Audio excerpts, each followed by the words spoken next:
right? And I know you said the first time, like adding on the weight and everything was a challenge. It's been like a year since then. How much more comfortable do you feel for a welterweight fight this time compared to last time? Yeah, now I feel more comfortable, honestly. That the first camp so hard. I just try to gain weight, do a lot of lifting program, but this camp I stay in the same weight, I'm not like go down. Now I'm like real welterweight, and this camp I think is more easy. But it's not, you cannot say it's easy, but because we're not lifting much. Yeah, he seems to really like respect you and your greatness and everything that you've done, but he also says, like he wants to beat you in your own world on the ground, and he's going to bounce your head off the canvas and stop history from happening. What do you make of this? Bro, I saw his couple interview. Honestly, he looks very bad in this interview. Better for him training more and do less interview, It's look like somebody in the house control him and tell him what to say in the interview, He look very bad in the interview, honestly. Yeah. Do you think when fight week comes at the press conference, things like that, is he going to try to get under your skin? Man, he tried to, in the fight week, he always tried to be like bad guy, but he act like he bad guy. No one has made it past this point, right? You and Anderson Silva, 16 straight wins. No fighter has ever done better. Who's the number one right now? Anderson Silva or myself? Because I already like not beat, but you're tied. Yeah. So you both have 16. 16. So you will be the only person with 17 with this win. Yeah. I have to. Yeah. I never like follow these numbers, but it's like cool, when you have longest win streak in UFC. It sounds good, Yeah. And I know you did that interview the other day with the Game Set Paddle podcast, and you talked about it's sometimes difficult to keep your motivation right now, and you kind of have to look at things differently. How has that evolved over time? Like where do you find motivation now? Man, the champion's life is different, man. Yeah. I don't want to lose this, The champion's life, it's not like many things changed, but, it's good to be champion, good when you have 2 belts, and I want to be like champion, because it's hard, it's hard because every time you prepare yourself for the 5 rounds, you're training like hard, but when you become champion, it's something different. MMA about boxing, you go right way to stay like make good interview. For sure. Okay, so where are these next few days like? When do you head to Philadelphia, and what are you doing for the final few days of hard training camp? Sure, I will go to fishing next couple of days. Yes. Is the hard work done? No. Just, I like to change the focus, go some days to somewhere. Last night we also in the beach, we try to catch shark, but shark is not hungry last night. Yeah, I saw you had dinner with, sorry if I'm saying his name wrong, Magomed Abdusalamov. Am I saying it right? Yeah, what was that like? Yeah, he living here like last more than like 10 years, and I never been in his house. I invite him in my fight always, but first time we go to his house, he stay here with all his family, and they invite us to the Khinka. The moment Islam Makhachev steps inside the octagon, it stops resembling a fight. It becomes the ruthless execution of a perfectly engineered master plan. Yet with UFC 330 drawing closer and a towering Garry stalking Makhachev like a relentless predator, everything has suddenly changed. Khabib Nurmagomedov, the Eagle, has returned to camp, overseeing every round, every weight cut, and every strategic adjustment. It is the Dagestani mastermind attempting to crack his toughest puzzle yet. Confronting Garry's unique reach and movement, Khabib is dissecting every sequence while pushing Makhachev beyond his absolute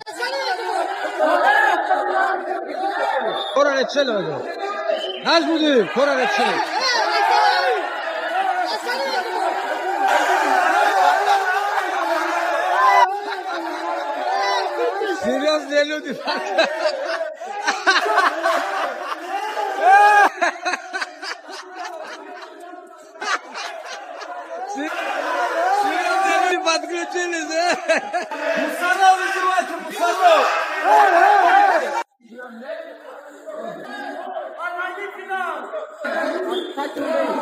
с 5 класса с тобой, брат. Вот этот человек меня сегодня сдал. Подожди, Маня. Мы с 5 класса с тобой вместе на парте сидели, все.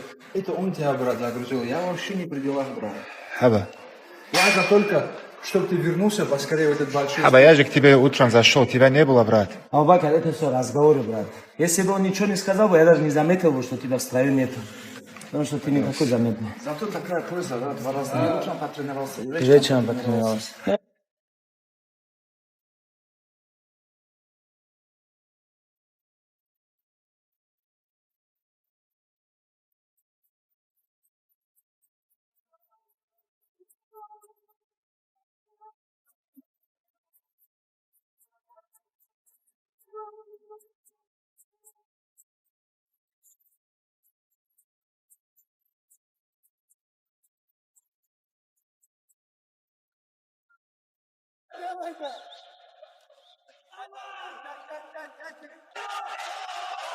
Пошел!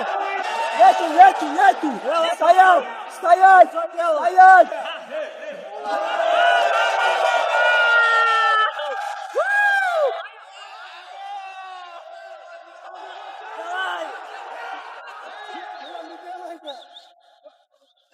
Khabib Nurmagomedov's primary blueprint for Islam Makhachev looks simple on paper but becomes absolutely ruthless in execution. The mission is suffocating Ian Garry's space with non-stop pressure before he ever finds his rhythm. Khabib is obsessively controlling every tiny detail of Islam's wrestling approach. From disguising level changes behind sharp entry strikes to forcing exhausting upper body clinch exchanges where Garry's frame suddenly becomes a liability. The complete wrestling overhaul Khabib is directing throughout camp is designed to ensure Islam dominates every single second on the 30. How has camp been? How's preparation been? What do you make of Ian as an opponent?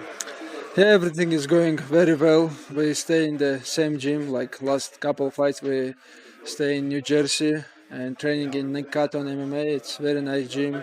I have too many my brothers and friends and sparring partner with me. Almost all team is here. We're training together. Khabib is here. Javier is here. And we're training every day very hard to be ready. And obviously, Dagestan and Ireland have a bit of history with Khabib and Conor. Obviously, Paul Hughes and Usman over in PFL. You're preparing for another Irishman yourself. What do you make of Ian as an opponent and kind of carrying on that rivalry between countries? This is just like a regular opponent. It's nothing some between country, but still we have 2-0 now. It's gonna be 3-0. Has Ian any different than your past opponents? Because obviously he's very tall, he's very rangy, he can make the fight slow if he wants to. What do you make of his skill set?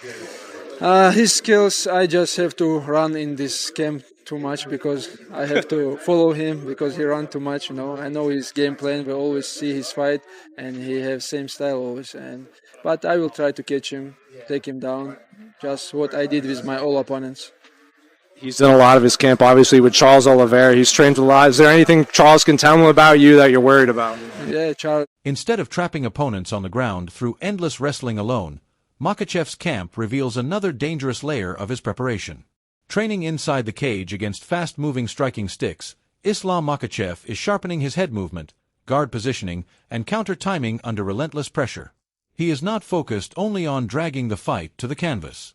He is preparing to slip punches, fire back, and outstrike every... For Ian Garry said he's going to have to chase it. Ian Garry runs the whole time. Is that true? Do you think of Garry that way? Do you think of Garry as a guy that runs the whole time? He said he was very familiar with Ian Garry. Said we watch him all the time. If you're talking about Ian Garry does a good job of moving, yes, he moves the whole time. But they didn't say moving, they said running, which means he goes backwards. Running away from a fight. Guys that run away from fights are really hard to take down. So does Ian Garry back up? Is that something that Islam should really be worried about? Islam said if he backs up, he's going to chase him. Prepared to chase him all night. That surprises me. I've never watched Ian and thought he ran away. But it would be encouraging if he does. Seeing Islam lose. Is Ian the guy? Well, if Ian is the guy or whoever is the guy, question 1 is going to be, can you stop the takedown? And question 1B is going to be the cardio. Can you hold up? Ian Garry held up against Rakhmonov. Ian is going to back up, and Islam's way of dealing with that is not the standard way, which is cut him off. And if Ian does play that game of cat and mouse with that long reach that he has, is it enough to say that Ian... If anyone still questions Islam Makhachev's striking evolution,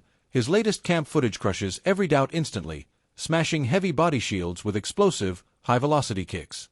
Makhachev is maximizing leverage and raw power from his southpaw stance against an opponent with Garry's reach, turning brutal body shots and roundhouse kicks into a calculated weapon to destroy the taller fighter's mobility, drain his gas tank, and force his hands to fall. Meanwhile, most of the MMA community still associate about it. Islam, he fucking smothers everybody. Yeah, he does. And his striking is dangerous as fuck. Well, of course you know. Yeah. I've trained with him 100,000 times. But it's like that he's so fucking terrifying once he gets a hold of you. Like he submits everybody. He's a whole lot better in the stand-up than people give him credit for. Oh, he is? His stand-up is actually really good. He head kicked Volkanovski. Oh, yeah. I don't care if Volkanovski took it on 11 days' notice. He still head kicked Volkanovski. He's got a sneaky left head kick, high kick. Bro, it's nasty. He fucks people up standing up, and that's part of the problem. Is that like you get accustomed to thinking about this guy's a about grappler, the takedown, exactly. Yeah, and then all of a sudden, Islam Makhachev is leading his preparation by studying his opponent's elusive style, admitting he has boosted his cardio simply to chase down a challenger who runs too much. While Garry depends on constant perimeter movement, Islam's game plan revolves around crushing that distance with non-stop forward pressure, leaving him confident enough to brush aside advice from former rival Charles Oliveira with a brutal reminder of how quickly submissions happen under Dagestani control. Makhachev looks completely prepared to hunt Garry. You do your thing on Saturday. What's your breakdown? What's the Uros Medic breakdown of the title fight at UFC 330? I think Islam Makhachev will finish Ian Garry in less than 3 rounds. It'll be interesting to watch for sure. Ian is lanky, and he's the type of fighter that runs and tries to score points and then gets a split decision somehow. Obviously, he's been very vocal lately about women running the world, and I just had a message for him that just because his woman is running his world, it doesn't mean that women should run all the world, because men built the world. They gave the rights to women, and they maintain the safety and freedom to everybody. So if he wants to have his world ran by women, I have no problem with that. On the other hand, Chael Sonnen paints a completely different picture while breaking down Islam Makhachev's claim that Ian Garry does nothing except run around the octagon. Fighters constantly circling backward are famously difficult to drag down. Any challenger hoping to dethrone Islam must overcome 2 undeniable obstacles. First, showcasing elite takedown defense, and second, maintaining relentless cardio for all 5 rounds. If Garry uses his towering frame, even Joe Rogan cannot ignore the remarkable evolution that transformed Islam Makhachev into the fighter he is today. He has completely outgrown the label of being only a grappler, becoming a dangerous striker who demands genuine respect. Beyond his suffocating wrestling, his stand-up now carries true fight-ending power. Opponents are no longer terrified of only being taken down. They must also fear devastating knockout shots on the feet, leaving them completely frozen and threatened. That same feeling of danger has spread throughout the UFC, with welterweight contender Uros Medic boldly predicting Islam Makhachev will finish Ian Garry within 3 rounds. Garry's trademark style of circling away and collecting points simply will not last once Islam traps him against the cage and drags him to the canvas. In Medic's opinion, Garry has become far